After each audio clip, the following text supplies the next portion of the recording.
आज पानीपत के PWD rest house में एबीवीपी से सुमित जागलान प्रदेश मंत्री ने प्रेस वार्ता की, जिसमें उन्होंने बताया कि एबीवीपी ने पिछले लॉकडाउन से सरकार को 3 से 4 बार मांग पत्र भेजे, जिस पर सरकार ने कोई कदम नहीं उठाया। प्रदेश मंत्री ने यह भी बताया कि अब एबीवीपी ने दोबारा 11 सूत्रीय मांग पत्र बनाकर विद्यार्थियों की मांगों को उठाया है, जिसमें पूरे हरियाणा में जिस प्रकार से कोरोना महामारी की वजह से सभी महाविद्यालय बंद हैं, तो बच्चों से ली गई प्रैक्टिकल फीस, बिल्डिंग फीस आदि वापस दी जाए व बच्चों से केवल ट्यूशन फीस ली जाए।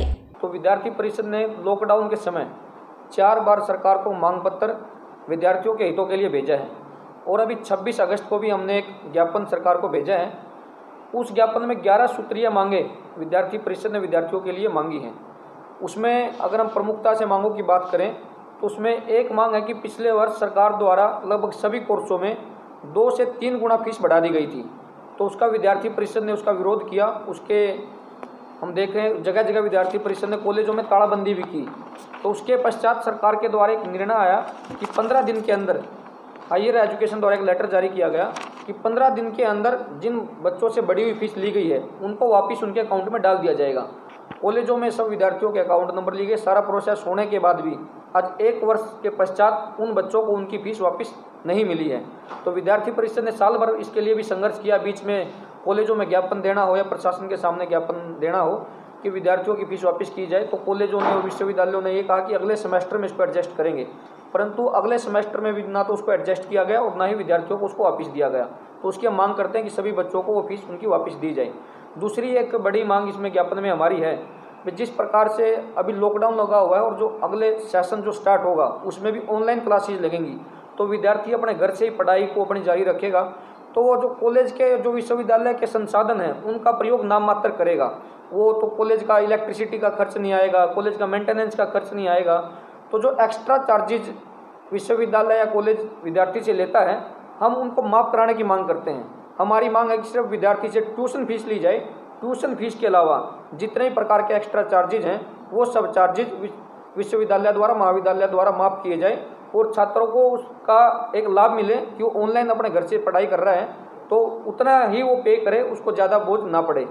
तीसरा, इस ज्ञापन में एक जो बड़ा विषय है कि रीअपियर के विद्यार्थियों को लेकर अभी तक स्थिति स्पष्ट नहीं की है। जिन बच्चों की पिछले सेमेस्टर में रही थी और अब की अंतिम वर्ष में उनको लेकर के भी क्या उनका स्थिति रहेगी, वो परीक्षा कैसे दे पाएंगे, एक स्थिति स्पष्ट करने की मांग हमने सरकार से की है कि किसी भी विद्यार्थी का 1 साल ना खराब हो और जिन बच्चों को पीछे री आई हुई थी उनको भी एक एग्जाम कराने का उनको भी मौका मिले। एक ऐसा 11 सूत्रीय मांग पत्र हमने तैयार किया है। एक इसमें विषय जो है कि अभी जब ट्यूशन फीस हम जमा कराएंगे, कॉलेजों में विश्वविद्यालयों में फीस जमा कराएंगे, तो आज आमदनी के साधन लोगों के घटे हैं, तो बच्चों को एक प्रकार की छूट दी जाए कि वो अपनी फीस को किस्तों में जमा कराए। अभिभावकों को बच्चों को ऐसी छूट रहनी चाहिए, वो किस्तों में अपनी फीस को जमा करा सके। ऐसा ही एक इसमें विषय हमारा है कि जब पिछले मार्च में ही ये अपना लॉकडाउन लग गया था, उसके बाद कैंपसों से बच्चे अपने घर चले गए थे। तो जब बच्चे अपने घर चले गए तो उन्होंने कॉलेजों के, विश्वविद्यालयों के संसाधनों का प्रयोग नहीं किया, तो उनसे जो छात्रावास का शुल्क लिया गया था, जो मेस का शुल्क लिया गया था, जो लाइब्रेरी का शुल्क लिया गया था, वो भी विद्यार्थियों को वापस किया जाए। एक ऐसा 11 सूत्रीय मांग पत्र हमने सरकार के सामने रखा है।